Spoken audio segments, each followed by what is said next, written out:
يا نبي سلام عليك শুকরিয়া সবটুকুন প্রশংসা সেই মহান আল্লাহ জাল্লা জালালুহু আম্মা নওয়ালুহুর দরবারে, যেই মহান আল্লাহ সুবহানাহু ওয়া তাআলা আমাদেরকে শত ব্যস্ততাকে পিছনে ফেলে আগে ভাগে করে জুমার নামাজ আদায় করবার লক্ষ্যে পৃথিবীর সর্বশ্রেষ্ঠ জায়গা মসজিদে আসার মতো, বসবার মতো, কিছু কথা বলবার ও শুনবার মতো তৌফিক ভিক্ষা দিয়েছেন।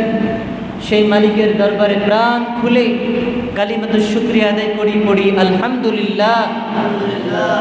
সাথে সাথে লাখো কোটি তার চেয়ে আরও অনেক অনেক অনেক গুণ বেশি দরুদ ও সালাম প্রেরণ করছি আল্লাহর সৃষ্টির প্রধান আকর্ষণ কুল কায়নাতের নবী সৈয়দুল মুরসালিন সাল্লাল্লাহু আলাইহি ওয়াসাল্লামের উপর, যিনি আজ থেকে ১৫০০ বছর আগে সোনার টুকরা জমিনে রওজাতুন নবী মদিনা মুনাওয়ারায় শুয়ে আছেন, জিন্দা নবী হিসাবে, হায়াতুন নবী হিসাবে। আজ পর্যন্ত আমরা বিনা দরখাস্তে সেই নবীজির উম্মত হিসেবে পরিচয় দিতে পারছি। এজন্য আরও একবার প্রাণ খুলে শুকরিয়া আদায় করি, বলি আলহামদুলিল্লাহ। সম্মানিত সুধী, মহান আল্লাহ সুবহানাহু ওয়া তাআলা পবিত্র কোরআনে হাকিমের মধ্যে অসংখ্য আয়াত নাযিল করেছেন। ৬৬৬৬টি আয়াত আল্লাহ পাক রব্বুল আলামিন পবিত্র কালামে হাকিমের মধ্যে নাযিল করেছেন। এর মধ্যে আজকে আমরা ছোট্ট একটি সূরা নিয়ে কথা বলবো, যে সূরাটির নাম হচ্ছে সূরা আসর। সূরার নাম কি? সূরা আসর। কোরআনে হাকিমের অত্যন্ত সংক্ষিপ্ত একটি সূরা। এই সূরার মধ্যে আয়াত সংখ্যা হচ্ছে ৩টি আয়াত। এই সূরাতে রুকুর সংখ্যা মাত্র একটি রুকু আছে। এই সূরার মধ্যে ১৪টি বাক্য আছে, ১৪টি শব্দ আছে, ৬৮টি অক্ষর দিয়ে এই সূরাটিকে সাজানো হয়েছে। মহান আল্লাহ সুবহানাহু ওয়া তাআলা এই সূরাকে মক্কা শরীফে অবতীর্ণ করেছেন। এই সূরাটি পবিত্র কালামে হাকিমের ৩০ নম্বর পাড়াতে অবস্থিত রয়েছে।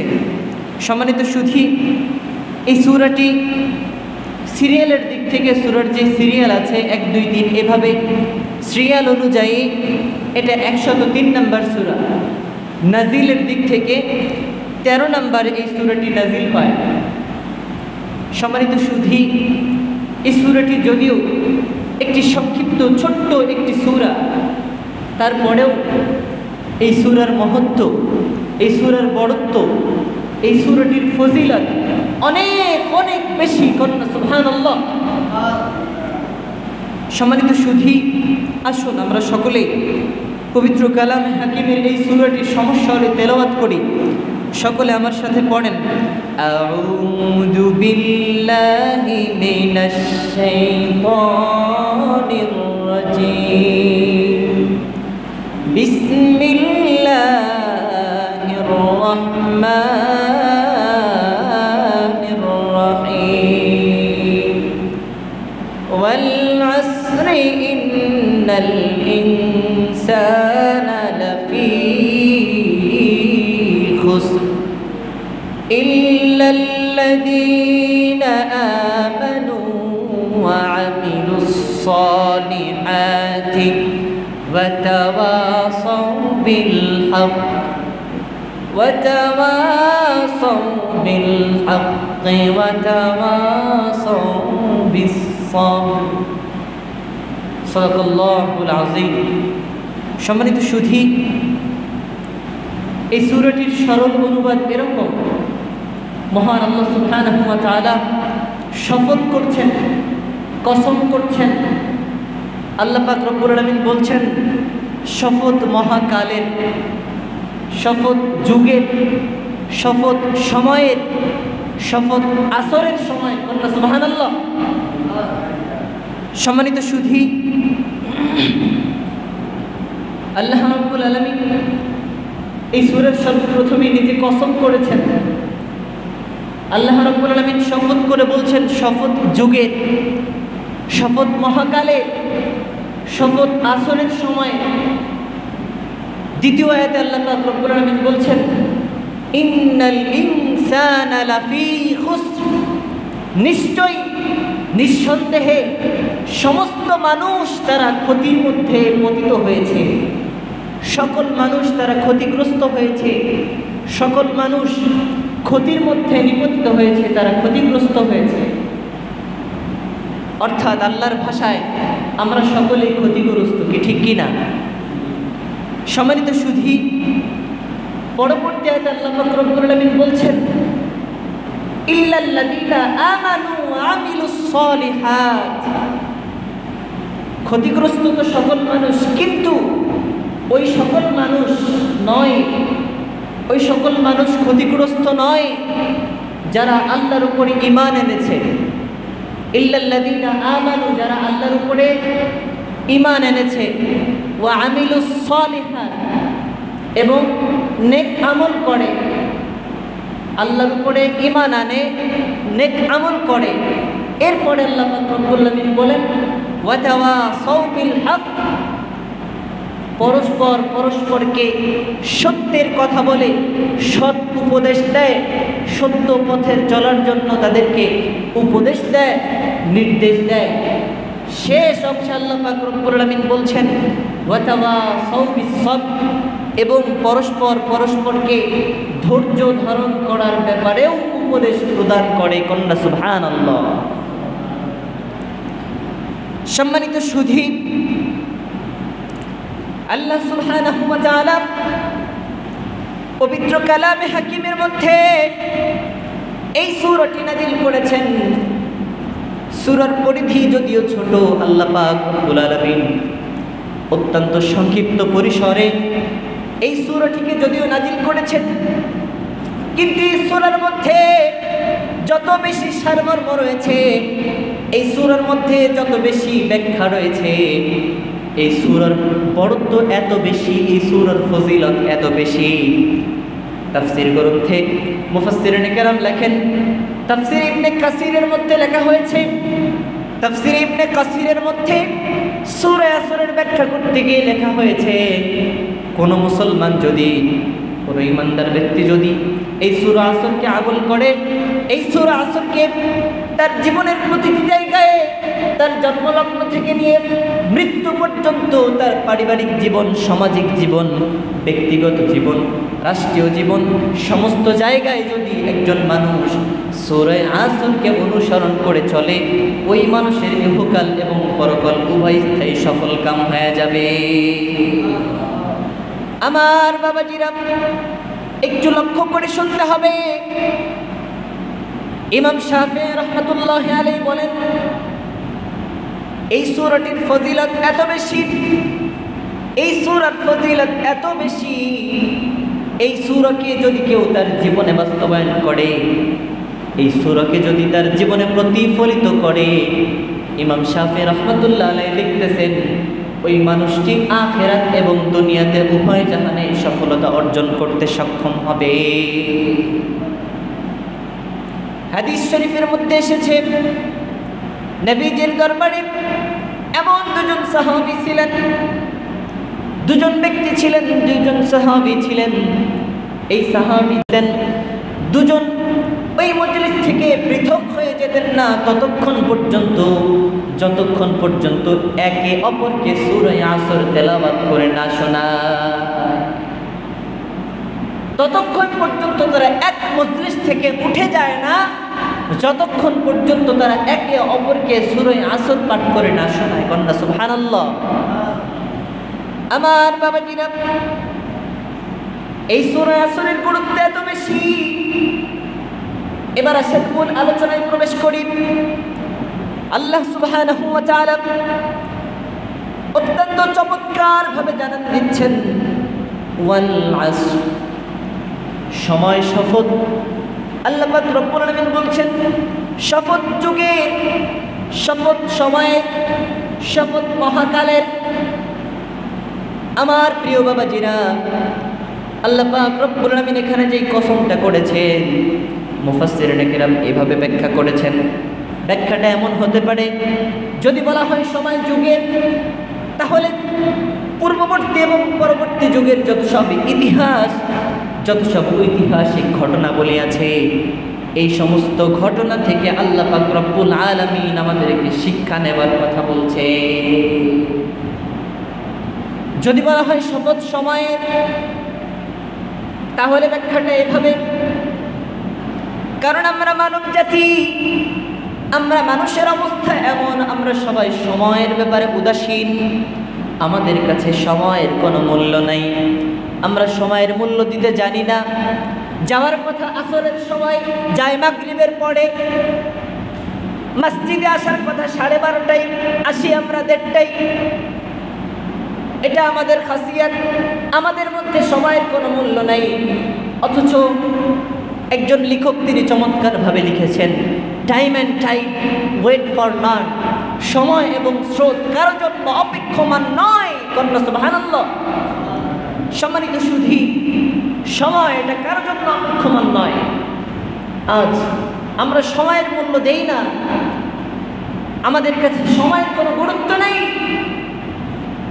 সময় একের পর এক চলে যাচ্ছে, আমাদের কাছে গুরুত্ব নেই, আমরা মর্যাদা দেই না। প্রিয় হাজিরিন, যেহেতু মানুষেরা সময়ের ব্যাপারে উদাসীন, যেহেতু মানুষেরা সময়ের ব্যাপারে ভাবে না, সমস্ত মানুষ যখন সময়ের ব্যাপারে উদাসীন হয়ে আছে, মানুষের কাছে সময়ের মূল্য নাই। এজন্য আল্লাহ পাক রব্বুল আলামিন কসম করে বললেন, শপথ সময়ের জন্য। আরো একটা ব্যাখ্যা হতে পারে, আল্লাহ পাক রব্বুল আলামিন বলছেন আসরের নামাজের কসম। আসরের নামাজের কসম কোরআন হাকিমের মধ্যে বর্ণিত হচ্ছে, হাফিযু আলাস সালাওয়াতি ওয়াস সালাতিল উসতা ওয়া কুমু লিল্লাহি কানিতিন। আল্লাহ পাক রব্বুল আলামিন বললেন, তোমরা নামাজের হেফাজত করো, নামাজের ব্যাপারে যত্নশীল হও, নামাজের হেফাজত করো, নামাজের ব্যাপারে তোমরা উদারবান হও, নামাজের ব্যাপারে সহনশীল হও।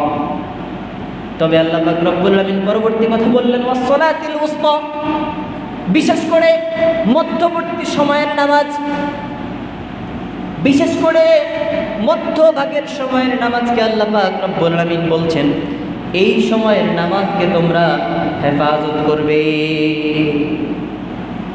এই আসর শব্দের ব্যাখ্যায় মুফাসসিরিনে কেরাম লিখেছেন, আসরটা হতে পারে দিনের মধ্যভাগ থেকে শুরু করে সূর্যাস্ত পর্যন্ত।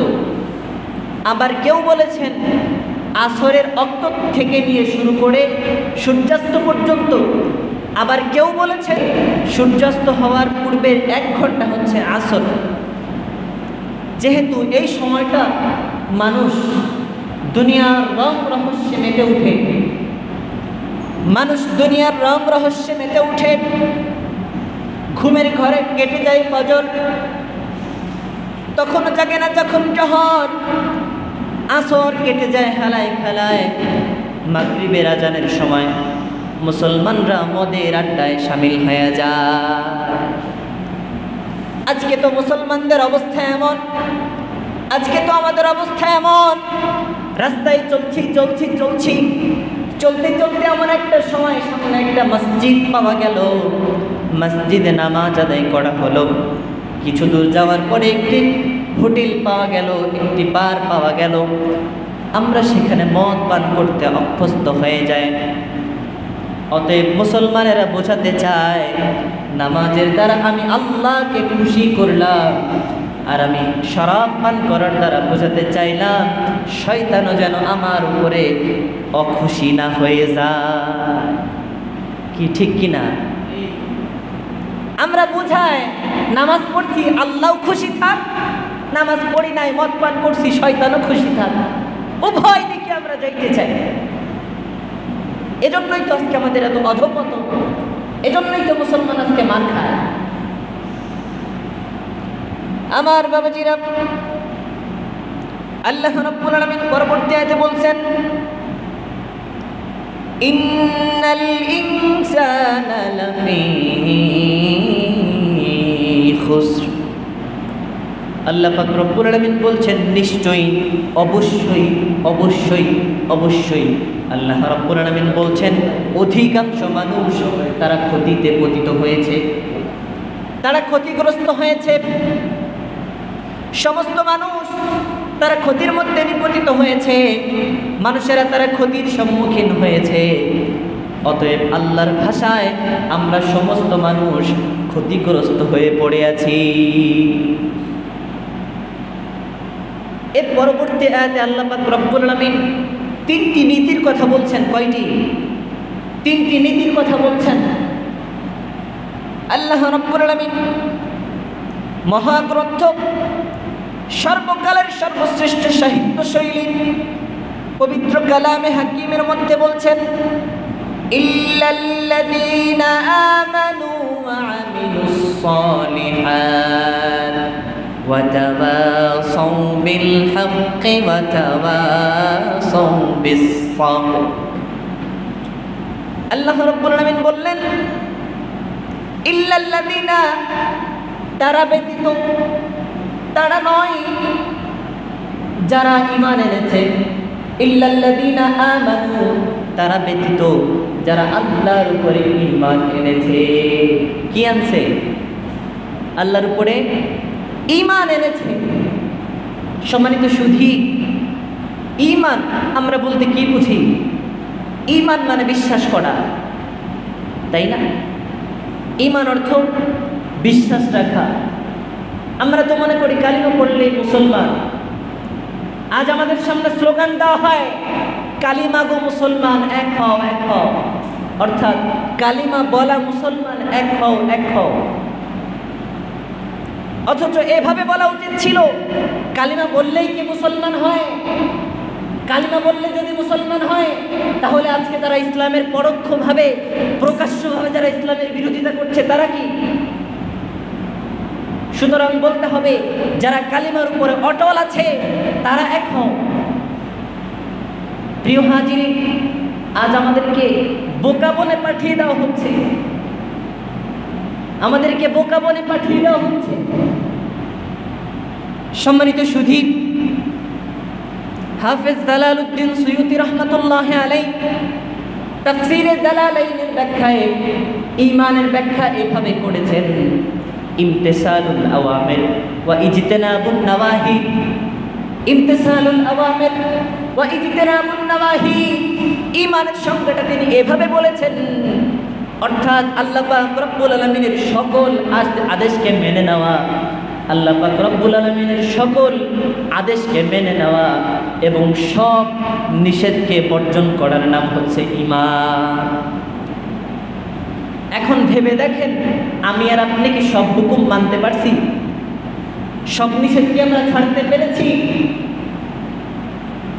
সব হুকুম আর সব নিষেধ, সব হুকুম যদি মানতে পারতাম, সব নিষেধ যদি আমরা ছাড়তে পারতাম, তাহলে আমাদের কাছে সময়ের মূল্য থাকতো,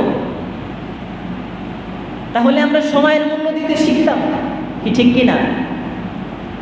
আমার বাবাজিরা, এক কথায় বলতে হবে ইমতিসালুল আওয়ামির ওয়া ইজতিনাবুন নাওয়াহি, আল্লাহ পাক রব্বুল আলামিনের সব হুকুম মেনে নেওয়া এবং সব নিষেধকে বর্জন করার নাম হচ্ছে ঈমান।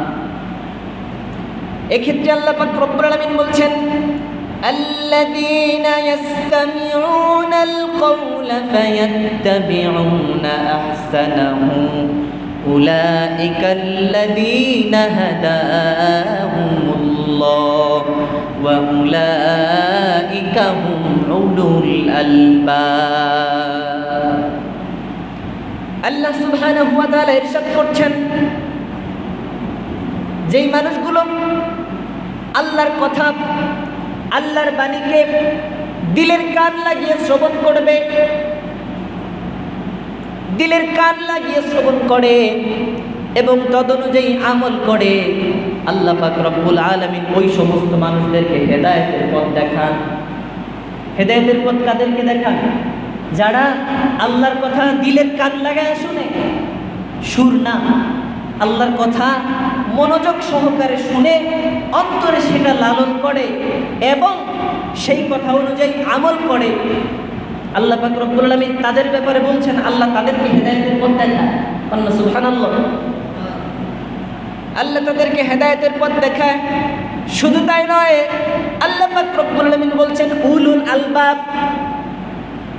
অর্থাৎ তারা হচ্ছে সর্বোচ্চ পর্যায়ের সফলকাম ব্যক্তি।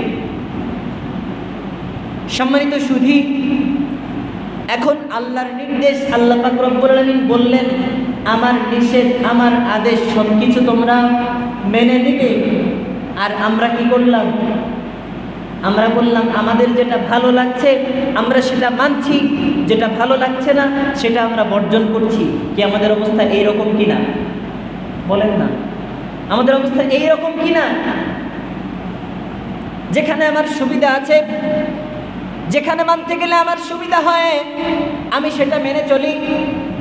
আল্লাহর আইন মানতে গেলে দেখি আমার এখানে বাধা আছে, এটা মানতে গেলে আমার স্বার্থ টিকবে না, আল্লাহর আইন মানতে গেলে আমার গদি থাকবে না, আমি সেখানে এড়িয়ে চলে যাই। আমার বাবাজিরা, এই জন্যই তো আল্লাহ পাক রব্বুল আলামিন বলছেন সমস্ত মানুষেরা ক্ষতির মধ্যে পতিত হয়েছে, কিন্তু তারা নয় যারা ঈমান এনেছে এবং নেক আমল করে। আল্লাহ পাক রব্বুল আলামিন এখানে তিনটি শর্ত বলেছেন। প্রথম শর্ত কি বলেছেন? ঈমান আনে। কথা বল না, কি বলেছেন? ঈমান আনে। দ্বিতীয় শর্ত নেক আমল করে। আল্লাহ রাব্বুল আলামিন প্রথম শর্ত বললেন তারা ঈমান আনে, দ্বিতীয় শর্ত তারা নেক আমল করে, তৃতীয় শর্ত আল্লাহ পাক রব্বুল আলামিন বলছেন ওয়া তাওয়াসাউ বিল হাক্কি ওয়া তাওয়াসাউ বিস সাবর। সত্যের ব্যাপারে, হকের ব্যাপারে, সত্যের ব্যাপারে একে অপরকে উপদেশ দেয় এবং ধৈর্য ধারণ করার ব্যাপারে উপদেশ দেয়। এখানে মুফাসসিরিনে কেরাম ব্যাখ্যাটা এভাবে করেছেন, সত্যর পথ বলতে যেই পথ আল্লাহর পথ, যেই পথ আল্লাহর রসুলের পথ, ওই পথে চলবার জন্য একে অপরকে সত্যের পথে চলবার জন্য নির্দেশ দেয়। এবং এই সত্যের পথে চলতে গিয়ে জীবনের উপরে অনেক অনেক বাধা বিপত্তি আসতে পারে। কখনো মানুষের উপরে পারিবারিক বাধা আসতে পারে, কখনো সামাজিক বাধা আসতে পারে, কখনো রাজনৈতিক বাধা আসতে পারে, কখনো রাষ্ট্রীয় চাপ আসতে পারে। এই সব কিছুকে সামলে রেখে যেই ব্যক্তি ধৈর্য ধারণ করবে, আল্লাহ পাক রব্বুল আলামিন তার কথাই বললেন সেই হচ্ছে সফলকাম। আমার বাবাজিরা,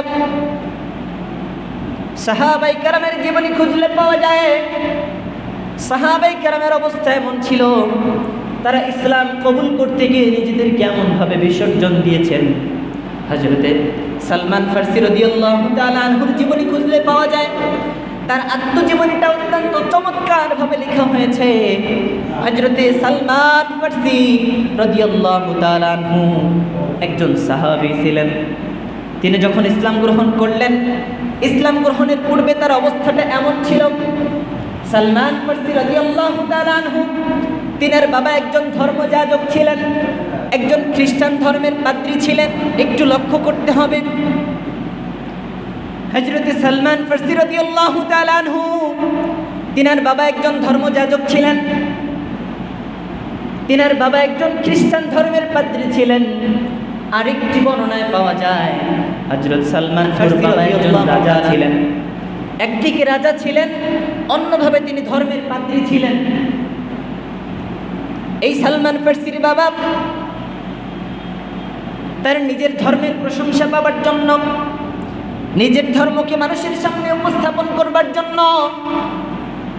তিনি যখন মুতাআলা করতেন, তিনি যখন কিতাব পড়তেন, এই কিতাব পড়া অবস্থায় তিনি যেখানে বসে কিতাব পড়তেন ওনার ওই কামরার সমস্ত জানালা দরজা সব কিছু বন্ধ করে দিতেন, বন্ধ করে দিতেন। এজন্য আমাদের নবীর পূর্বে যত নবীর উপরে কিতাব এসেছে সকল নবীর কিতাবে বলা হয়েছে তোমরা মুহাম্মাদুর রাসূলুল্লাহ সাল্লাল্লাহু আলাইহি ওয়াসাল্লামের আদর্শকে গ্রহণ করবে এবং সমস্ত নবীদের নবুয়তের শর্তের মধ্যে এটাও ছিল, তোমার জমানায় যদি শেষ নবীর আগমন হয়ে যায় তাহলে তোমার নবুয়তি ছেড়ে তুমি ওই নবীর ধর্ম গ্রহণ করবে। এ বাবা চিন্তা করছেন আমরা কত বড় নবীর উম্মত, কত বড় নবীর উম্মত চিন্তা করছেন। বলা হয়েছে অন্য কোন নবীর যুগে যদি শেষ নবীর আগমন হয় সেই নবী তার নবুয়তি বাদ দিয়ে শেষ নবীর ধর্ম গ্রহণ করবে। আর আপনি আমি সেই নবীর উম্মত, একটু প্রাণ খুইলা কন্যা আলহামদুলিল্লাহ। আমার বাবাজিরা, হযরত সালমান ফারসি রাদিয়াল্লাহু তাআলা আনহুর বাবা ঘরের মধ্যে বসে বসে কিতাব মুতালা করছেন। কিতাব মুতালা করতে করতে এমন একটা লাইন তার সামনে চলে আসলো। উনি পড়তেছেন কিতাবের মধ্যে, শান্তি যদি পেতে চাও আব্দুল্লাহর বেটা মুহাম্মদ সাল্লাল্লাহু আলাইহি ওয়াসাল্লামের সুহবত গ্রহণ করো। এটা পড়ে ওনার টনক নড়ে গেছে। আমার এই কথা আবার কেউ শুনে ফেললো নাকি, কথা আবার কেউ শুনে ফেললো নাকি। উনি সাথে সাথে দরজা খুললেন, ঘরের দরজা খুলতে গেলেন, আমার কথা কেউ শুনে ফেললো নাকি। ঘরের দরজা খুলে দেখে দরজার সামনে আল্লাহর বান্দা সালমান ফারসি দাঁড়ায়া আছে। এ বাবা চোরের মন, পুলিশ পুলিশ, চোরের মন, কন্যা চোরের মন, পুলিশ পুলিশ। চোর চুরি করতে যায়, চুরি করতে যায় হুদা খেয়াল করে ওই পাশে কেউ আসে নাকি, ওর পাশে কেউ আসে নাকি। এ তো কলা চোর, লিচু চোর, আম চোর, আটা চোর, বিস্কিট চোর, এদের কথা বললাম। অথচ যারা বড় বড় চেয়ারে বসে জনগণের টাকা মেরে দেয়, যারা রাস্তার ইটগুলো মেরে দেয়, কালভার্ট ব্রিজের রডগুলো যাদের পেটে যায়, এরা কোন ধরনের চোর? টাকার পাহাড় করে ফেলেছে। পিয়নের ব্যাংক অ্যাকাউন্টে আজকে 400 কোটি টাকা পাওয়া যায়, কোথা থেকে আসে? অথচ বেতন 7,000 টাকা। এজন্যই তো কবি বড় দুঃখ করে বলেছিলেন, হালাল হারাম না মানিয়া কত টাকা করছো কামায়, এত টাকা রাখবা কোথায়, কাফনের তো পকেট নাই। ঠিক কিনা বলেন? হালাল হারাম না মানিয়া কত টাকা করছো কামায়, টাকা পয়সা লইয়া কি কেউ কবরে গেছে, টাকা পয়সা লইয়া কি কেউ কবরে গেছে, কি জবাব দিবি রে তুই আল্লাহর কাছে, হায় কি জবাব দিবি রে তুই আল্লাহর কাছে।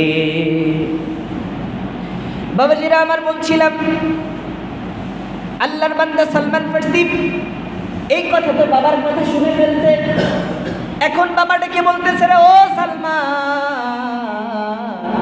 এই মাত্র কি তুমি কি কিছু শুনতে পাইছো নাকি, তুমি কি কিছু শুনছো নাকি? সালমান ফারসি দেখে বলছে, বাবা আমি মাত্র যেটা শুনলাম এটা যদি সত্য হয়, এটা যদি সত্যই হয়, আমি আপনার ধর্মে আর একটা মুহূর্তও থাকবো না। আমি এখনই চলে যেতে চাই ওই সোনার মদিনায়। একটু আওয়াজ করে কন্যা সুবহানাল্লাহ। আমার পাগল মন ওই মদিনার প্রেমে পড়েছে, আমার পাগল মন ওই মদিনার প্রেমে পড়েছে। ওই মদিনা এই মনকে, ওই মদিনা এই মনকে বন্দি করেছে, আমার পাগল মন ওই মদিনার প্রেমে পড়েছে, আমার পাগল মন ওই মদিনার প্রেমে পড়েছে। একটু মারহাবা কন্যা। আমার বাবাজিরা, সালমান ফারসির বাবা বলছে, রে ও সালমান, তুমি যে শুনতে পাইছো পৃথিবীর কাউরে বইল না, তুমি যদি পৃথিবীর মানুষের কাছে বলে দাও তাহলে আমাদের এই ধর্ম থাকবে না, তাহলে আমাদের এই ধর্ম আর টিকবে না, সমস্ত মানুষ তারা তো ইসলাম গ্রহণ করবে। তুমি নিজে মদিনায় যাবা যাও, নিজে মদিনায় চলে যাবা যাও, কিন্তু অন্য কোনো মানুষকে এটা তুমি বইল না। হযরত সালমান ফারসি নিজে প্রস্তুতি নিয়ে মদিনার পথে রওনা হয়ে গেলে, আমি কোন বা পথে মদিনাতে যাই, আমি কোন বা পথে মদিনাতে যাই, শুয়ে আছেন দিনের নবী, চলো সবাই দেখতে যায়, শুয়ে আছেন দয়াল নবী, চলো সবাই দেখতে যাই, আমি কোন বা পথে মদিনাতে যাই, আমি কোন বা পথে মদিনাতে যাই। এভাবে মদিনায় যেতে মনে চায় না? মদিনায় যেতে মনে চায়? রসুলের রওজার পাশে দাঁড়াইতে মনে চায়? তাহলে একটু একসাথে গান না, আমি কোন বা পথে মদিনাতে যাই, আমি কোন বা পথে মদিনাতে যাই।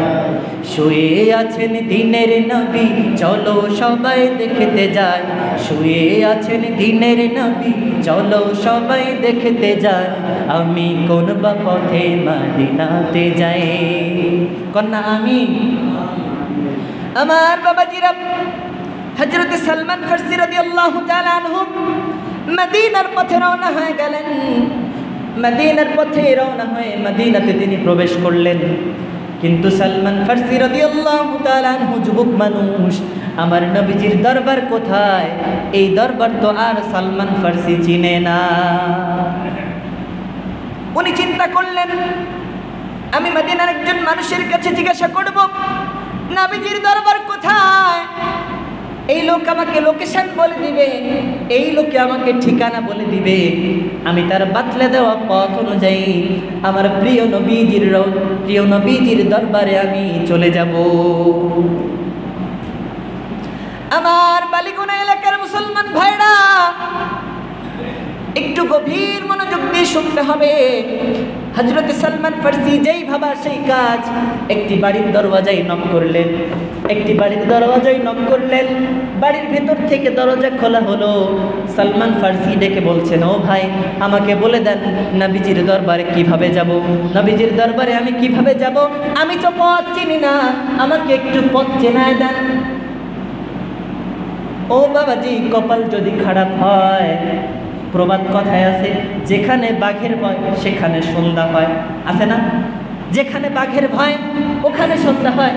হযরত সালমান ফারসি রাদিয়াল্লাহু তাআলা আনহু এমন একটা বাড়ির দরওয়াজায় নক করছে, যেই সময় ওই বাড়ির মধ্যে মিটিং চলতেছে, কিভাবে মানুষকে নবীজির দরবারে যাওয়া থেকে আটকানো যায়। যেখানে মিটিং হচ্ছে, মানুষ যেন নবীজির দরবারে না যায়, উনি সেখানে গিয়ে জিজ্ঞাসা করছে, আমি নবীর দরবারে কেমনে যাব? সালমান ফারসি রাদিয়াল্লাহু তাআলা আনহু যখন জিজ্ঞাসা করলেন, মদিনার কাফেরদের চেহারা রক্তিম হয়ে গেল, তাদের চেহারা লাল হয়ে গেল। এই কাফেররা সালমান ফারসি রাদিয়াল্লাহু তাআলা আনহুকে ধমক দিয়ে তাড়িয়ে দিল। দরজা আবার বন্ধ করে দেওয়া হলো। একজন কাফের দাঁড়িয়ে বলল, আমরা তো মিটিং করতেছি যেন মানুষ নবীর দরবারে না যায়, অথচ আমাদেরকে জিজ্ঞাসা করা হলো নবীর দরবারে কিভাবে যাব। অতএব ওই লোককে যেতে দেওয়া যাবে না, ওই সালমান ফারসিকে বন্দি করে রাখা হয়ে যায়। সুবহানাল্লাহ, নাউযুবিল্লাহ কন্যা। সালমান ফারসি রাদিয়াল্লাহু তাআলা আনহুকে ধরে জেলখানায় বন্দি করা হলো। সালমান ফারসি রাদিয়াল্লাহু তাআলা আনহু নবীজির দরবারে যেতে পারলেন না, তাকে কারাগারে পাঠিয়ে দেওয়া হলো। সালমান ফারসি রাদিয়াল্লাহু তাআলা আনহু একদিন, 2 দিন, 3 দিন, 4 দিন, 10 দিন, 15 দিন, 20 দিন, 25 দিন, এভাবে যাইতে যাইতে 29 দিন হয়ে যায়। হযরতে সালমান ফারসিকে জেলখানার বন্দি করার সময় ওই কাফেররা শর্ত দিয়েছিল, তোমাকে 1 মাস বন্দিখানায় রাখা হবে, 1 মাস তোমাকে জেলখানায় রাখা হবে। 1 মাসের মধ্যে যদি তুমি মুহাম্মাদের ধর্ম ছেড়ে দাও, যদি তুমি তোমার নিজের ধর্মে থাকো, তাহলে তোমাকে ছেড়ে দেওয়া হবে। আর যদি তুমি মুহাম্মাদের ধর্ম না ছাড়ো, তাহলে আবার তোমাকে জেলখানার মধ্যে রাখা হবে। বর্তমানের অবস্থাও কিন্তু এইরকম, সঙ্গে থাকলেই সঙ্গী, সঙ্গে না থাকলেই জঙ্গি। আমার বাবাজিরা, হযরত সালমান ফারসি রাদিয়াল্লাহু তাআলা আনহুকে 29 দিনের দিন রাতের বেলায় জিজ্ঞাসা করা হচ্ছে, তুমি কি কালকে নবীর দরবারে যেতে চাও? সালমান ফারসি বলছে, সকালটা যখন হবে, সকাল হলে যখন আমার দরজাটা খুলে দিবেন, সাথে সাথে আমি আমার প্রিয় নবীর দরবারে চলে যাব। এই কাফেররা চিন্তা করে, 1 মাস তাকে বন্দি করলাম, চিন্তা করলাম ও নবীর দরবারে আর যাবে না। এখন দেখি ওর ইমানের জজবা আরো বেড়ে গেছে। হযরত সালমান ফারসি রাদিয়াল্লাহু তাআলা আনহু যখন এই রকম একটা বক্তব্য দিয়ে দিলেন, কাফেরদের মেজাজ গরম হয়ে গেল। ওরা চিন্তা করলো, হায় হায় কি হয়ে গেল, কি হয়ে গেল। ওরা সিদ্ধান্ত নিল, এতদিন তো খাবারও দিছি, পানিও দিছি, এখন থেকে তুমি জেলখানায় বন্দি থাকবা, তোমাকে খাবারও দেওয়া হবে না, তোমাকে পানিও দেওয়া হবে না, না খেয়ে থেকে থেকে জেলখানায় মরবা, তবুও তোমাকে নবীজির দরবারে যেতে দেওয়া হবে না। আমার বাবাজিরা, এভাবে একদিন, 2 দিন, 3 দিন চলে যায়। হযরত সালমান ফারসি কলিজাটা শুকায় যায়, পানির জ্বালায় ছটফট করতে থাকে, কেউ পানি দেয় না। এভাবে একদিন, 2 দিন, 3 দিন চলে যায়। 3 দিনের দিন নবীজি আমার দরবারে বসে আছেন। আবু বকর, ওমর, হযরত আলী, ওসমান রাদিয়াল্লাহু তাআলা আনহু বসে আছেন। হযরত আলী রাদিয়াল্লাহু তাআলা আনহু বললেন, নবীজি আমি একটু বাইরে যেতে চাই, আমি একটু বাড়ির দিকে যেতে চাই। হযরত আলী রাদিয়াল্লাহু তাআলা আনহু বাড়ির দিকে রওনা হচ্ছেন, বাড়িতে যাচ্ছেন। পথে মধ্যে হযরত সালমান ফারসি ওই জেলখানার পেছনের জানালা দিয়ে দূর থেকে হযরত আলী রাদিয়াল্লাহু তাআলা আনহুকে দেখলেন। আলী রাদিয়াল্লাহু তাআলা আনহুকে ডেকে বললেন, ও ভাই শুনে যাও, তুমি আমাকে একটু পানি খাওয়াও। দীর্ঘ 3 দিন যাবত আমি পানি খাই না, আমার কলিজা শুকায় যায়, তুমি যদি পারো আমাকে একটু পানির ব্যবস্থা করে দাও। হযরত আলী রাদিয়াল্লাহু তাআলা আনহু বললেন, ভাই রে, তোমাকে যেখানে বন্দি করে রাখা হয়েছে পানি খাওয়ানো তো সম্ভব নয়, তবে তুমি বলো তোমার এই অবস্থা কেন হলো, তোমার অবস্থা কেন হলো। সালমান ডেকে বলছে, রে আলী ভাই, আমি সালমান নবীজির দরবারে যাবার জন্য এসেছি। আমার অপরাধ একটাই, আমি নবীর দরবারে যেতে চেয়েছি। বর্তমান সমাজের একই অবস্থা, অপরাধ একটাই, হক কথা বলা। আমার বাবাজিরা, সালমান ফারসি রাদিয়াল্লাহু তাআলা আনহুর কথা নবীজির দরবারে চলে গেল।